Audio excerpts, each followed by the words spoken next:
Hi all, welcome once again to the Seminar Series dedicated towards advancements in scientific machine learning. Today, I take the pleasure of introducing, as well as many of you would already be knowing, but to introduce once again Dr. Youngsoo, who is joining us from LLNL. And Dr. Youngsoo is a scientist in Center for Applied Scientific Computing at Lawrence Livermore National Labs. His research focuses on developing efficient data-driven reduced order models for physical simulations for time-sensitive decision-making, multi-query problems such as inverse problems, design optimization, and uncertainty quantification. He's currently leading a data-driven reduced order model development team with whom he developed the open source code LibROM. And LibROM is a library for various reduced order modeling capabilities. Example, physics constrained projection-based reduced order models, to name one of them. And Dr. Youngsoo earned his undergraduate degree in civil and environmental engineering from Cornell University with a minor in applied mathematics, and his PhD degree for computational and mathematical engineering from Stanford University. He was also a postdoc in SINDy National Labs and Stanford University prior to joining LLNL in 2017. Today's talk is going to be on latent space dynamics identification, which can also be called as LaSDI, which is a computational framework developed by Dr. Youngsoo's group at LLNL. And today the talk is going to be more on that. So over to you, Dr. Youngsoo, for the rest of the talk. Thank you. Thank you. Okay. I happen to click something which I'm not supposed to. And it's blocking my screen right now. Unfortunately. Why did I do that? Just give me a second.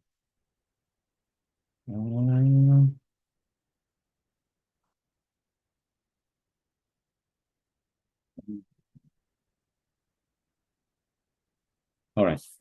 Sorry for the delay. Well, thank you so much for the introductions. It's very and also thank you so much for the invitations. I'm great to be here. And yes, today I am going to talk about the framework called the LaSDI, which stands for Latent Space Dynamics Identifications. Which will be clear, but this is going to provide a nice framework where you have a very computationally expensive simulations. It will let you accelerate them and with high accuracy and also with a high interpretability. What I mean by interpretability, it's going to be clear during the talk, hopefully. Okay, so motivation of developing this LaSDI framework is always the simulation capability we have, like finite element method, finite difference method, finite volume method, and many other numerical methods of solving partial differential equations. It allows us to enable this mimics this physics and engineering phenomena, which we we cannot measure in real world not easily, but these physics simulations allows you to give you very detailed information both in space and time anywhere, right? And almost like enabling the digital twins for the system you are dealing with. Only the problem with this simulation though is its expensiveness. It's computationally very costly. As you can see, many of these fantastic simulations, it takes 1 week or like 1 day or 5 or many hours or 12 hours, even using many cores of the high performance computing we have at the lab. Like El Capitan, for example, which is the fastest machines in the world currently. Even using those machines, this board simulations are taking too long. that's problematic because a lot of times we would like to use this simulation capability to, do some scientific discovery, goal.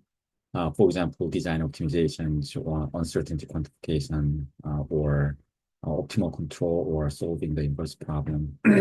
All those decision making or scientific discovery process requires to run this simulations many, many times exploring your primary space. But if one simulation takes 1 week, that process is almost not feasible. So, LaSDI framework, it gives you a nice framework to accelerate those simulations using data. And of course, since we are using data, this advance in AI and ML is going to help us fine-tune and advance this technology even further. So lastly, the latent space dynamics identification again, it's data-driven approach. So we need to generate the data. A lot of times we use the simulation data, or it could come from the experiments, or it could come from observational data, whatever that is. A lot of times it's a high-dimensional data, and it's hard to fit those high-dimensional data into some sort of model, right? The data-driven model. So first, what we do in LaSDI is the compressions, and once the data is compressed, the data size reduced, and the reduced data is easy to fit into some sort of data-driven model by identifying some model. Oh, okay. In this identification steps, our group, we call ourselves the Librem group. We would like to stick to a differential equation form because we believe that differential equations gives you more interpretability than the black box neural net, the form.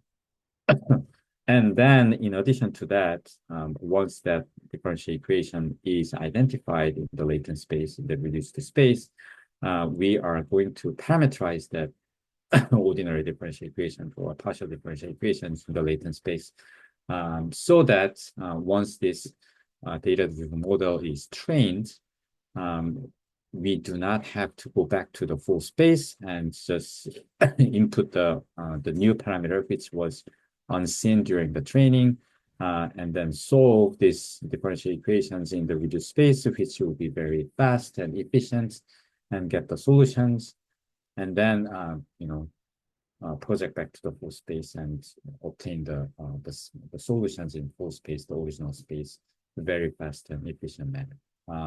So that's how the LaSDI works. If I go into somewhat detail, it's step by step. So for example, data generation, so we could have two different options. So one is the a priori sampling, where it does not require any extra knowledge. It's sampling points is totally predetermined by some sort of distribution, uniform distributions, or you could use the Latin hypercube. Or if you want to be more fancy and you would like to minimize the number of sampling points, then you can apply active learning or greedy algorithm. And when you do that, you have to have some principle to guide you where to sample in your parameter space one by one, right? So that principle could be physics, or it could be uncertainty. And I'm not going to go into detail, but if you use those principles, then it will let you choose the sample, the location of the sample points in more optimal way. Okay, the compression steps, clearly there are two different compression options you can choose from. One is the linear compression, and another one is the nonlinear compression. A lot of dynamics or the data you are dealing with, you probably want to apply the linear compression first, like the SVD, and see that how singular value decays back, how fast it decays. If decays fast, then you can actually use that linear compression.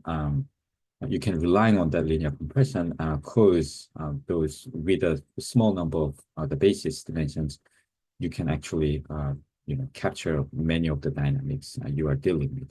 But if the singular value does not decay fast, then you would probably transition to the nonlinear compression, such as the autoencoder or the GANs, generative adversarial network.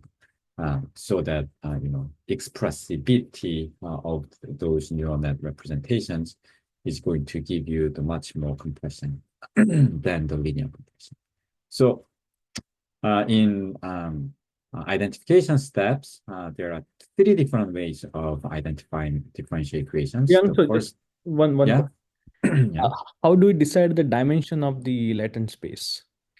Okay, so we do that in trial and error. A lot of times, between 5 and 10, those dimensions was good enough. And since those window is pretty small, we can choose like, one by one. We can try one by one, 5, 6, 7, 8, 9, 10, etc., etc. We haven't go into like, deep to automatize those procedure. I know there are some works, outside of our group has been done, but so far the problems we have dealt with so far, trial and error was good enough. Okay, thank you. Okay, thank you. I mean, if you have a brilliant automatizing way of finding the optimal the dimension of the latent space, please let me know so that we can use. Yes. All right. The identification steps. Three different types of identification steps is available. The first one is physics guided. If you know where this high dimensional data comes from, then you can use those known physics or governing equations to derive the differential equations in the latent space. Or if you do not know the governing equations in where your fluid model the data come from, then since you only have the data, you can actually come up with some equations using some equation discovery algorithm like the SINDy or symbolic regressions. Okay, the third one is especially with the autoencoder, you can actually combine the training of the autoencoder and whatever the fixed form you provide as a user in the latent space, and then use that, as a differential equations. So it's not so much on the identifications, but you provide some differential equation form in the latent space and train them using simultaneously with the autoencoder, and that will give you another form of the LaSDI framework. Well, parameterization, I'm not going into details, but once the differential equations in the latent space is identified, you can use some interpolation techniques or regression techniques or hyper network techniques to bring the parameter variations into the differential equation model. All right. Today, I'm going to focus on these three identification steps. The first one would be the physics-guided identifications. And one way of bringing the physics into this identification method approach is following the traditional projection-based reduced model, which you might be already familiar with. But for those of you who are not, let me explain why this projection-based reduced model is a way of bringing incorporating the physics into this identification process. Okay, so LaSDI starts with the compressions, as I said in previous slide, either SVD, POD, autoencoder, whatever, you compress that, and that will give you the reduced basis, right? I mean, let's say these are the snapshots of your simulations, like specifically, it is a loss of two-stream instability simulations. Each time steps, you collect the snapshots. And then let's say you apply the SVD, singular value decomposition, and it's going to give you the first dominant mode, second dominant mode, third dominant mode, right? And that will give you, a set of the basis vectors.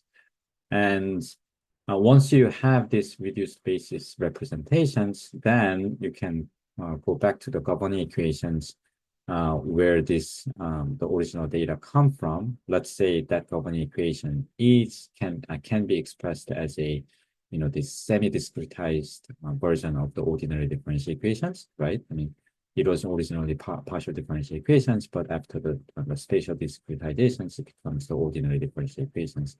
Only the time derivative shows up as a differential terms. And once you do that, because you did the discretization in space, this f, the state variable, it becomes high dimensional, depending on the refinements of the discretization you used in space. It could go up to million or billions and many more, like the trillions, even more.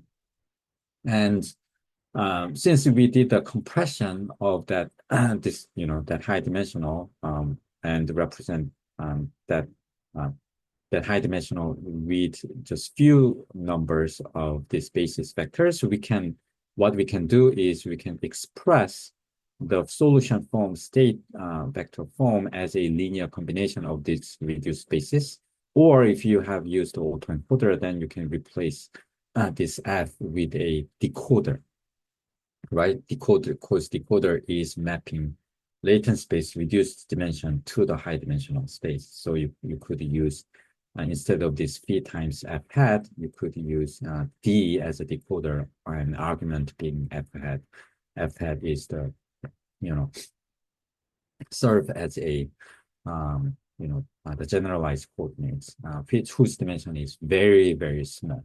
That it's just a 5 or a 10, not like thousands or the million or the billion. So once you have this solution representations, what you can do is you can plug this back into the governing equations, and that will reduce the number of unknowns, right? Now you only need to solve for f hat, not f. But you still have like billion or million and a million degrees of equations. So you have to close the system. And there are many different ways of closing the system, but the Gallatin projection is one way. And if you do that, then you end up with this ordinary differential equations, which is strictly in the latent space. So this is the differential equation form. We just have identified using the governing equations, which describes the underlying physics. So we can call it, this is physics-driven ordinary differential equations, or this has been done by physics. I mean, this identification has been done by using underlying physics. Well, so since this model is identified, then we can do some parameterizations of this model, and then solve these equations, ordinary differential equation, very fast because it's in the reduced space, and then you scale up to the full space by projecting back to the full space and recover the full space solutions. Since it is using the physics, the extrapolation and generalizability capability is superior to black box, the data-driven approach where only use the data. So for example, we have constructed this projection-based reduced model for the seed of blast problems. The seed of blast problem is, what I mean by that is some shock energy is inputted at the corner, and that induces the shock propagate throughout the domains. And that's what I mean by the seed of blast problem. And in this examples, what we have done is as an input, you can provide what kind of blast energy you're going to provide in the beginning of the problems. And we used the 0.25 blast energy to build a one projection reduced order model, which is a physics-based data-driven approach.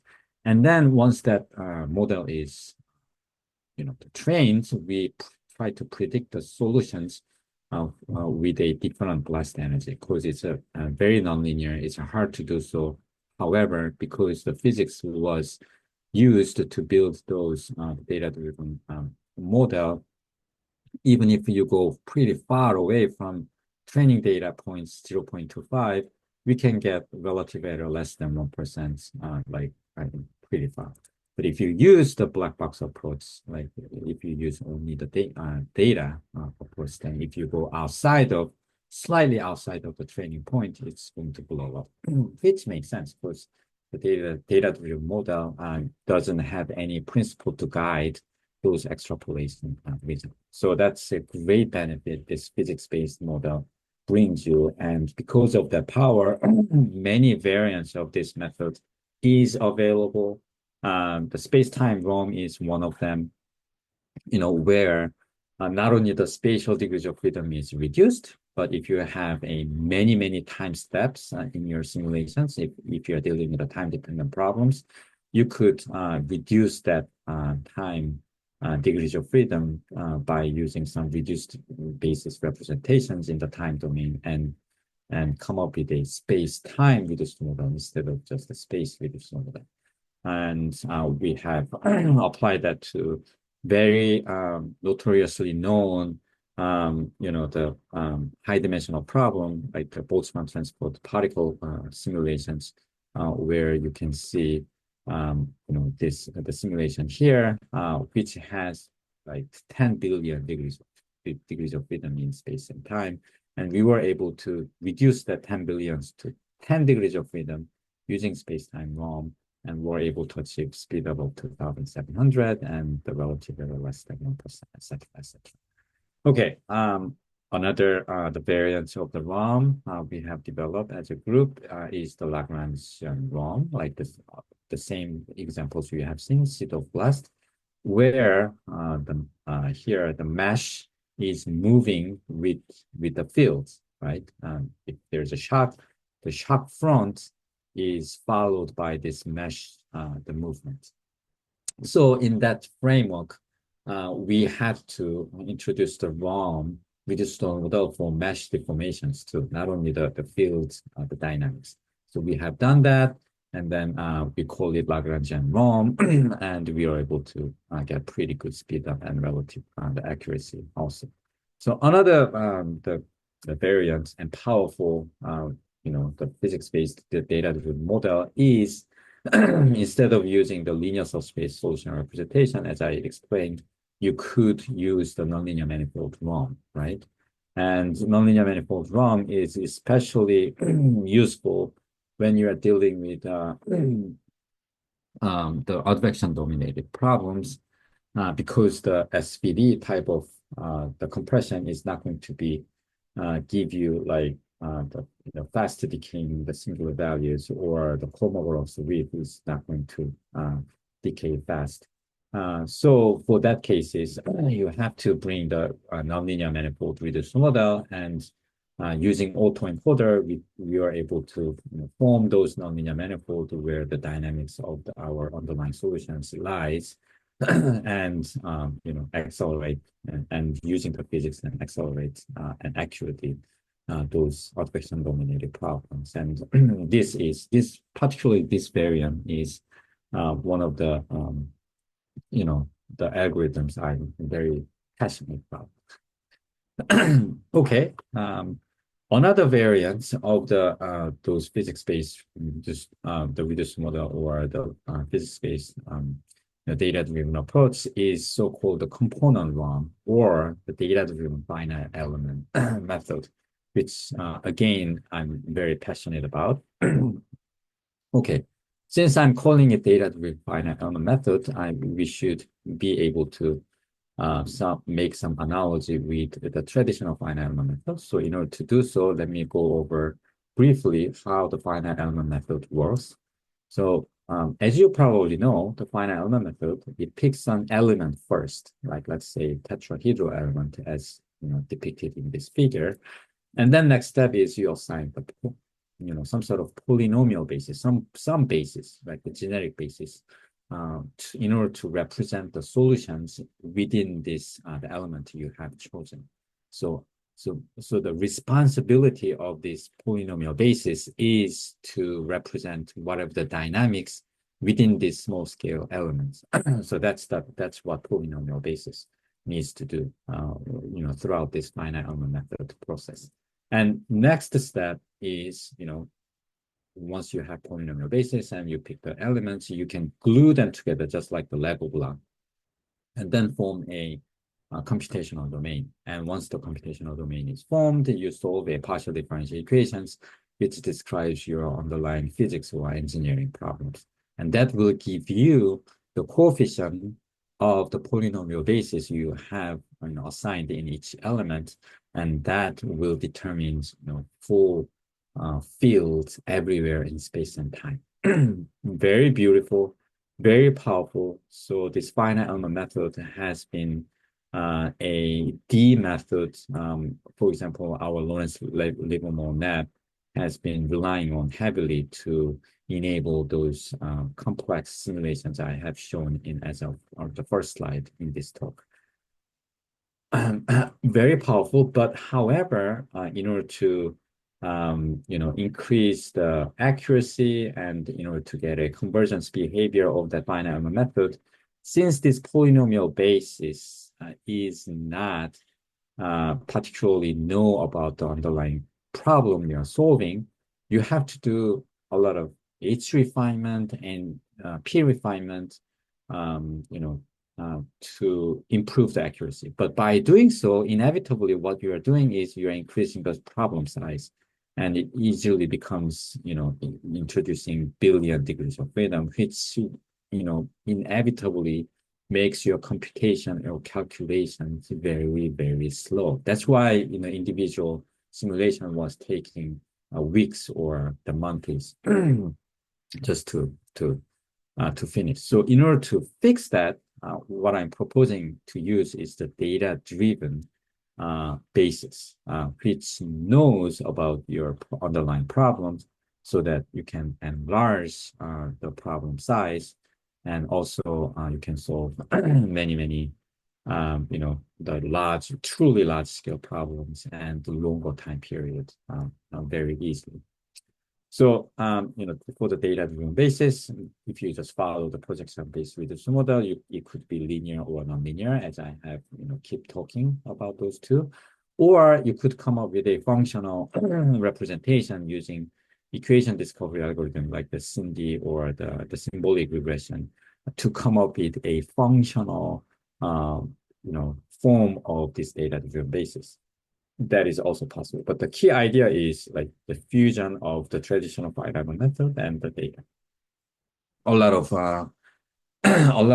benefits comes with it. And for example, you can tackle much larger problem because this quality of the data-driven basis is going to be better than the polynomial basis. You can enlarge each element size and solve a much larger problems. And then I'm going to demonstrate this in the next slide, but you can take the arbitrary shape of the elements, not just the tetrahedral or quadrilateral, but also you can come up with the element with the hole and also with the interesting topology. And there is a concept of the D refinement in DDFM. Just like the H refinement or P refinement, you can increase the basis dimensions of this data-driven basis in order to, improve the accuracy like almost exponentially, which is, will be superior to the H refinement or P refinement.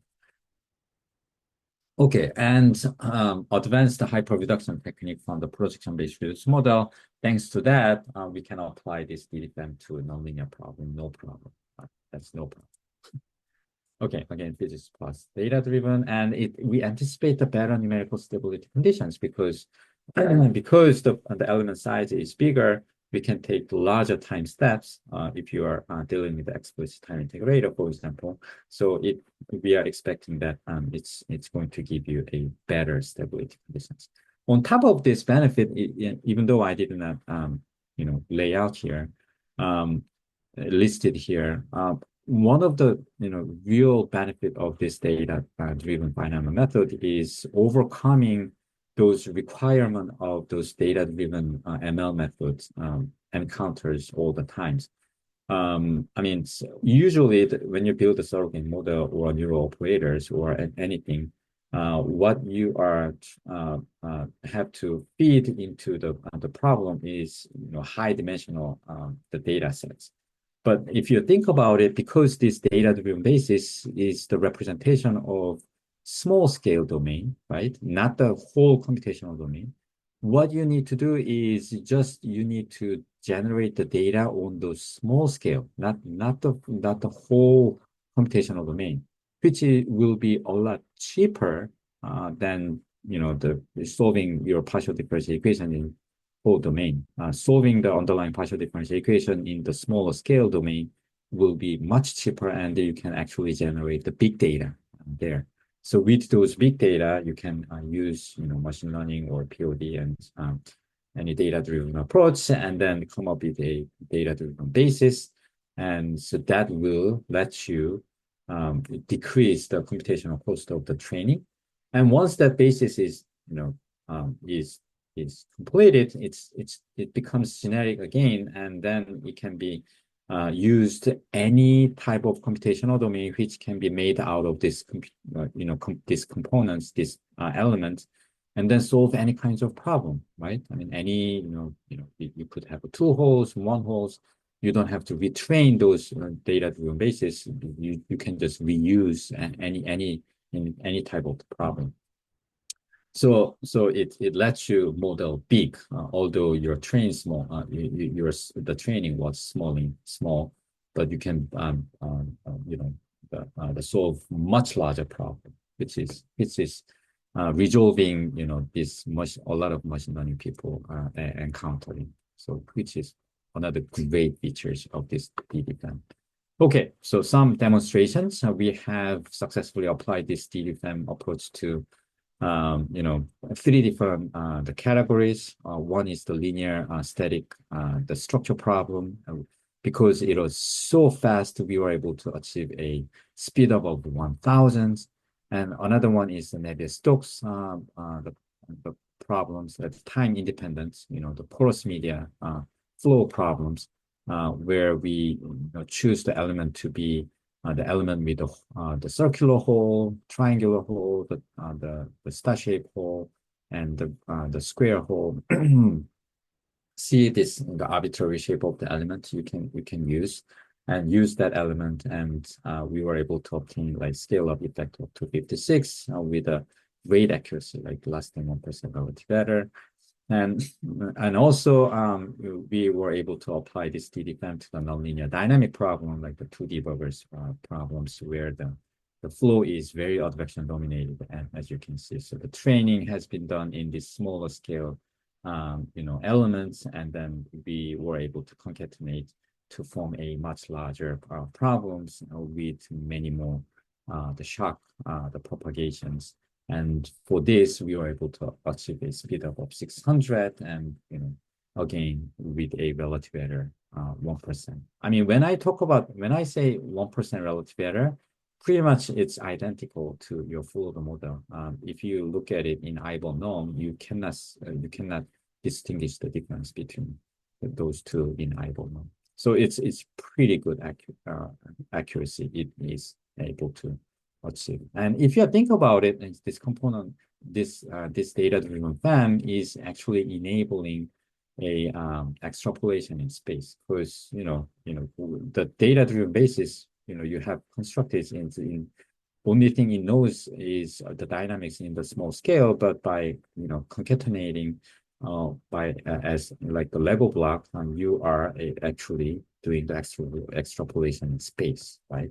So that's another great feature this DDFM framework brings.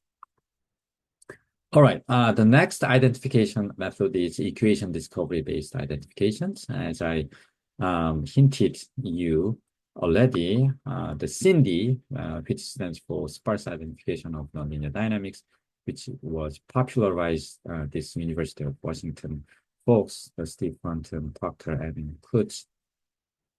The SINDy, this is how it works. As a user, you provide a list of nonlinear functions you would like to use to form a certain ordinary differential equations or partial differential equation, right? And then in front of those nonlinear functions, you assign coefficient in front of it, which is denoted as a hat here. And then in order to find out that coefficients, corresponding coefficients, you use the data in the LaSDI framework. It's going to be reduced data because the data has been compressed through this compression step, right? So you feed those reduced data into this unknown, but has some form of the equation, like the ordinary differential equations or partial differential equation, and then solve a regression problems to come up with these coefficients. And that will give you the, at the end of the regression problems, that will give you certain form of the ordinary differential equation. That's basically how we come up with the equations using data. But the SINDy, because it's relying on the strong form of the differential operator, if you have noise data, because a lot of times you obtain those data if you do not know the governing equations for physics law, it's coming from some observational data, or it's coming from some experimental data, which inevitably has noise in it. But if you take the derivative of those noise data, this derivative is going to give you some sort of garbage information, which is not useful at all. So it's not robust for noise data. So as we expected, for this 1D, 1D loss of equations, if you add a 10% noise into it and apply this LaSDI framework with the strong SINDy forms in the latent space identification steps, we get 40% relative error. And even in eyeball norm, there's a clear difference between the full order model, corresponding full order model snapshots and the predictions by LaSDI. So it is a problem, but the solution to that is instead of the strong form, you can use the weak form. So by multiplying both sides, those strong form by the test function, which is smooth, and you have as a user, as a developer, you have control on that. So you provide smooth test functions and multiply both sides onto the strong form. And then you take the integral, and when you do the integral, you can take the integration by parts so that this derivative on the noise data terms that can move to the derivative of the test functions, and which is great because you chose the test function to be smooth, and you know everything about the derivative of the test functions, and no problem. And then since this derivative is gone, you don't have to, approximate the gradient using the data, which will give you the garbage anyway. So by doing so, we were able to bring down the error tremendously from 40% to 5.6%. And as you can see, it does a pretty good job of capturing the true solutions. This was the data, and this was the full order model, the truth solutions, and this was the prediction by the WLASD, and even eyeball norm, they were doing the pretty good job.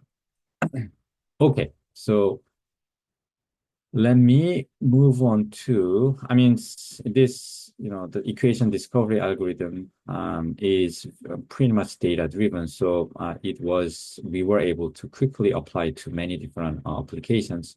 One of them is pore collapse, the applications where the shock is moving from the left and the pore is collapsed, and very hot spots, like very interesting, the hot temperature shows up, and capturing and understanding those things is very fast, is very important. And we use the LaSDI, the one I just introduced just now, and we were able to obtain like 600,000 speed up, and with a great accuracy of almost like negligible error. And we were able to apply that LaSDI equation discovery driven LaSDI algorithm and apply that to the whole run problem. Probably some of you are not familiar with the whole run problem. Whole run problem is a very crucial problem to solve when you are dealing with the inertial confinement fusion process. You probably heard, in 2020, you probably heard the news that Lawrence Livermore National Lab at the NIF facility was able to, for the first time in history, human history, were able to, produce the more energy than the input energy through this inertial confinement fusion process. Very promising technique for the future energy generation, the method, and solving this whole run problem as accurately as possible and as fast as possible is really important. And using LaSDI, the framework, we were able to, the speed things up like I think it was thousands of the speed up, and with a relative error of less than 5% or less than 3% everywhere in your parameter space. Pretty cool stuff. Very powerful. Okay, so let me move on to the last identification step, which is fixed form identification step, where you come up with some fixed form as a user, you provide it and do some simultaneous training. And if you think about it, very well-known approach called the dynamic mode decompositions, DMD, so-called, is actually falls into this category, right? The compression they used as singular value decompositions, and for the the forms in the latent space, you use the linear ordinary differential equations. And as you probably know, the DMD is very powerful and very simple, and you can apply it very easily. So it's very widely used to tackle the many different types of the problem, control problem, the surrogate modeling problem, or many others. Uncertainty quantification problems. It's widely used, and because of the convenience, a lot of people are using it. So I just wanted to point out this DMD falls into this LaSDI framework where the model in the latent space is given by user, like linear ODE, or the compression is using the SVD. So it's perfectly fit into the LaSDI framework. But this linear ODE, it does not have to be always linear ODE. You can throw any different types of the model into this latent space dynamics. And for example, you can bring some thermodynamics equations and use that in the latent space dynamics. So specifically describing it, the compression techniques, we are going to use autoencoder because we would like to simultaneously train this autoencoder with whatever the identification, the equations we are going to identify.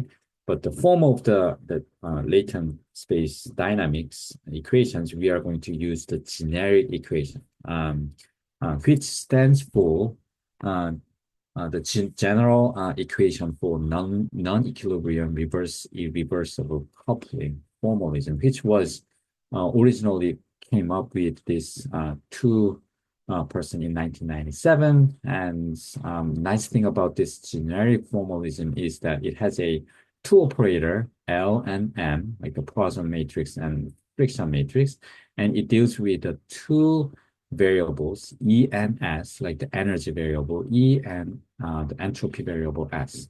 And if those operators and variables satisfy these four conditions, meaning which is the L, the Poisson matrix being skew symmetric, and M, the friction matrix being symmetric positive semi-definite, And if the energy, the gradient of the energy with respect to Z, if that stays in the null space of the symmetry positive semi-definite, which is the M, the friction matrix, and if the entropy, the derivative of the entropy lies in the null space of this skew symmetric matrix, Poisson matrix, then one of the solutions of this generic formalism is going to satisfy first and second law of thermodynamics, like the law of conservation of energy, and entropy always increases, like the first and second laws of thermodynamics.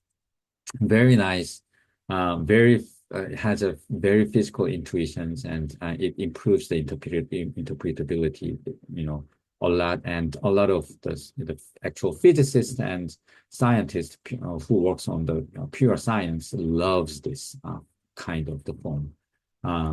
But it's, as this form has been derived by Gramella and Oettinger, it was not data driven, right? But if in order to use that as a data driven, we need to come up with this form of L, E, and M, and S using data, right?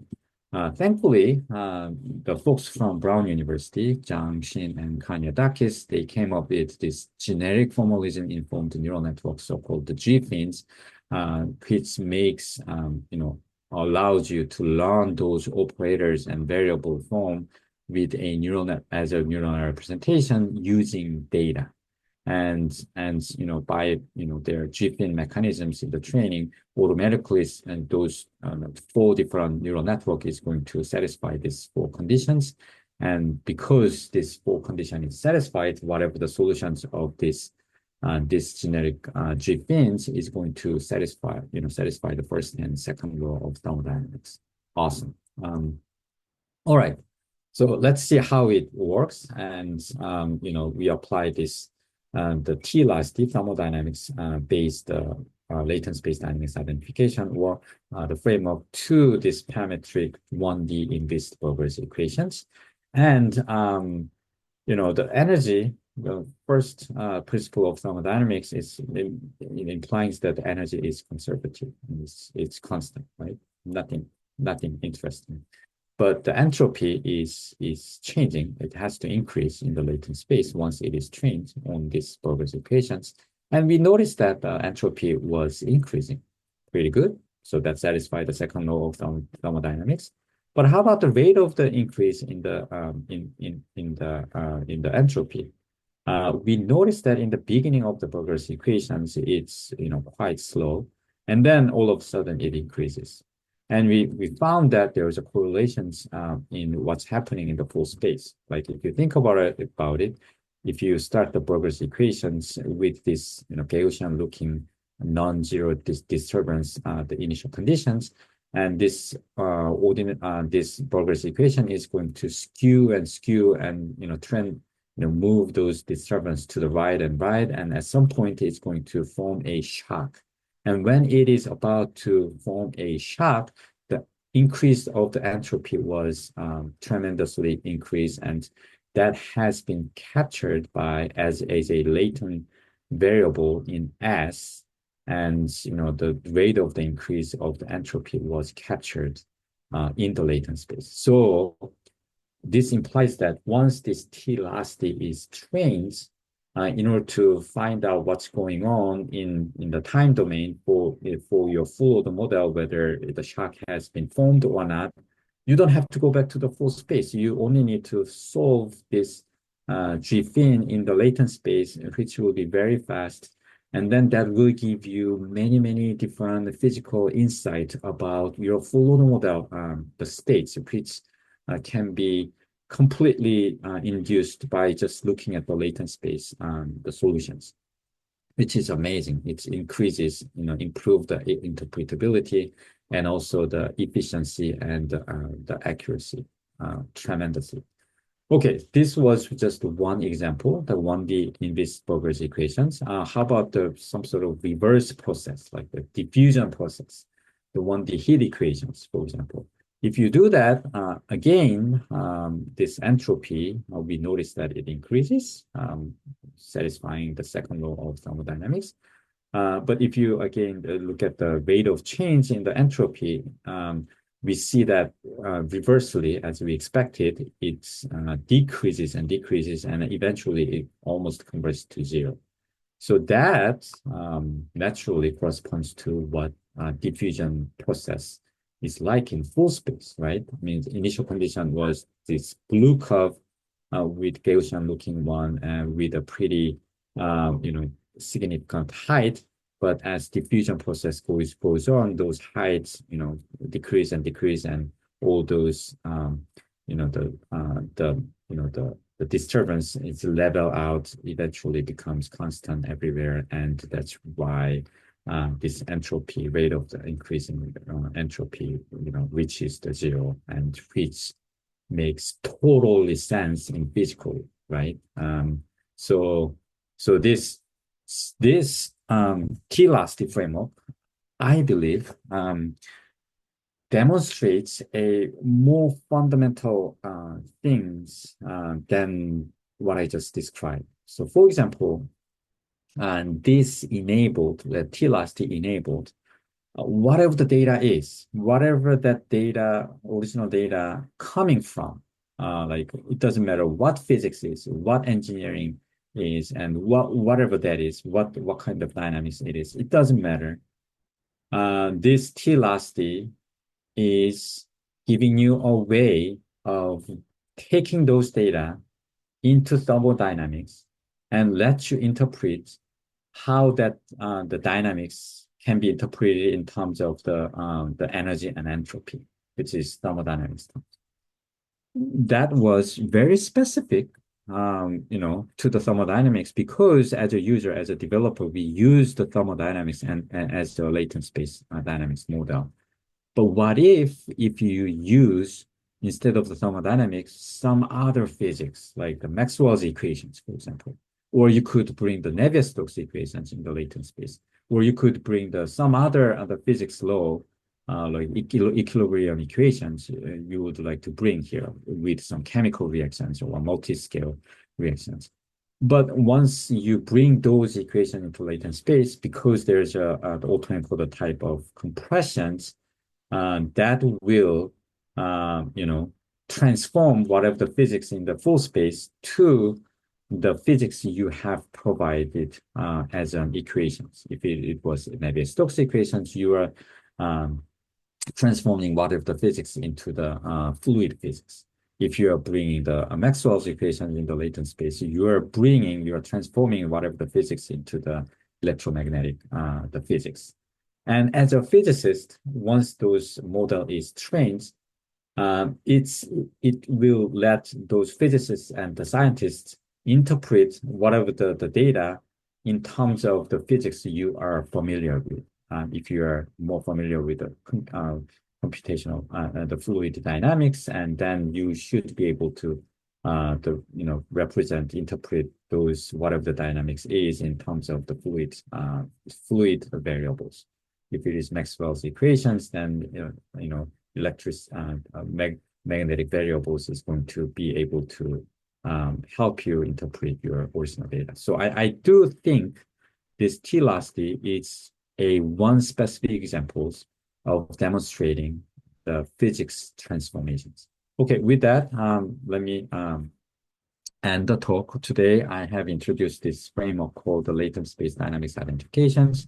And I have focused on, elaborating 3 different types of identification: physics-guided identification, equation discovery identification, and fixed form identification. But really, it is fixed form. I think we have to change that to physics transformation form. And a lot of the examples and results I have shown in this slide, in this presentation, you can actually regenerate them using open source code, the Librem, and there are many other open source code under the Librem page, like the scale-up ROM or the LaSDI, GLaSDI, GP-LaSDI, or GAPI alternate folder, and DD-NNROM and NNROM. And many different open source codes are available, and you can take advantage of it and reproduce the solutions and the numerical results I have shown today. And also, if you want to learn more about what we are doing as a team at the Lawrence Livermore National Lab, you could take this YouTube tutorial, which is readily available through the YouTube website. And also we have the web page called the libram.net. You can find a lot of useful resources there on the data-driven approach we are developing as a team. And I know, many open source codes are available in GitHub. And recently we have enabled our Libram capability in AWS cloud computing. And that has been, since that is enabled, anyone who has access to the AWS, you are, the Libram open source codes are compiled automatically, and you just click the button and regenerate the problems and data, those numerical results. Okay, with that, I would like to acknowledge these awesome contributors and collaborators, and especially I would like to thank the funding source from CHANnet Institute, and also the internal LDRD funding provided by Lawrence Livermore National Lab, and which enabled the innovations. Well, thank you. With that, Yeah. Thank you. Thank you, Dr. Youngsoo, for an amazing talk. Maybe I'd like to request the participants, in case you have any questions, that would be great if you could just ask by unmuting yourself. If not, I'd like to just quickly just give you ask you a quick question on one of the first slides that you had on physics guided reduced order models. But maybe you don't have to go through. Yeah. So I think you were referring something about the reference F. So I believe F is a quantity that you're trying to basically project to a low dimensional representation, and then you're trying to solve that the F tilde, I suppose. Yeah. So you were formulating F tilde as a linear combination of your F reference. So I was just kind of curious to know from where do you exactly source this F reference for. Yeah, this one. Yes. Okay, good question, which I didn't, I skipped the explanation. FREF, as a user, you have a choice as well. A lot of times, just don't use FREF, or just put the 0 there. Right. And whatever the snapshot data you get, and you just express that as a, to form the basis. That case, the FREF is 0. But a lot of times, the people use the mean of all those snapshots and use that as a FREF. Another choice would be, if you're dealing with the time-dependent problems, people uses the initial condition as a FREF, so that your basis only need to capture the dynamics, perturbed from that initial conditions. And interesting idea is if you could probably also use the coarse resolution solutions of these high fidelity models and interpolate to match the dimensions, and use that. If you use that FREF, then this reduced basis only need to capture the perturbation of that coarse resolution solutions, and which will be not much to represent, right? So this, even using the SVD, it probably we were able to capture those perturbed dynamics pretty easily. So there are many different options for this FREF, and maybe I can just look into the paper that you're mentioning in the bottom. I believe that should have some information about what you just talked about, right? So, and also, I think you must have already answered this question, but the reduced basis representation, so you fix the size of that basically using a trial and error method. So you don't have, so is that what you're doing right now, or are you? Okay. Yeah, that's what we are doing right now. But if you have I know there are, the work available out there, which lets you choose some sort of optimal the reduced space dimensions. automatically. But we found that so far, since we more or less know, what kind of dimensions we are aiming for between 5 and 10, it was easy for us to just, trial and error, start, try 5, 6, and 7, 8, 9, 10, and then choose the optimal one. But if there is a really, really powerful, efficient way of identifying those the latent space dimensions, then yes, we are open to use that. And if you happen to know one, please Yeah, let me know. sure. And also, like, I have a quick question also on the data-driven replacement of the polynomial basis for a typical finite element solver. So Yeah, yeah. so you were defining a data-driven basis that you generated by training the data that you collected from the volumes or the mesh elements, individual meshes. So I think that's what you said. Basically, Mm-hmm. you take all the individual elements and you construct a data set from Mm-hmm. each of those. Mm-hmm. So I was just wondering, like, so when you're saying the speed up, are you also accounting for the time taken for discovering that data-driven basis, or is it something the time that you're accounting after you're including that basis into the solver? So basically, are you just referring to the solving time, or are you also including the overhead cost that you would have if you were to generate a data-driven basis? Okay, so I'm not counting the overhead cost, Okay, okay, the training cost, but I do have a very fair justification for that. right, Because if the reason I didn't count the overhead cost is the training cost is very small right, because you only need to generate the data on the smaller scale, right, and generating those data is much more cheaper than the solving actual like global domain the problems. right, And that's one reason. And another reason is that what do you mean by why do you include the overhead training cost if that can be reused for many different okay, domain problems. So right, I mean, once this is trained, you can use to solve many different computational domain. Like this L shape is just one of them, right, and it could be rectangular. It could be like much more like complicated the domains. right, Any computational domain which you can build out of this component, this element is the problem you can solve. right. So what do you mean by like Yeah, so I adding think those overhead no, costs? I think it makes sense. No, just wanted to Yeah. just so I was not really yeah, I think this makes it clear. So what you're saying is, like, once if you have a heat transfer problem, you're getting a basis for that. You can use that basis for any heat transfer problem for any different Any job. domains, any Any different okay, domains. Yes, okay, just like the finite element method. I mean, right, you use the polynomial basis right. to solve many different problems, like as Yeah, long as you're solving the same partial differential equations. yeah, Yes. but thank you for that. I think it clears my question. So thank you.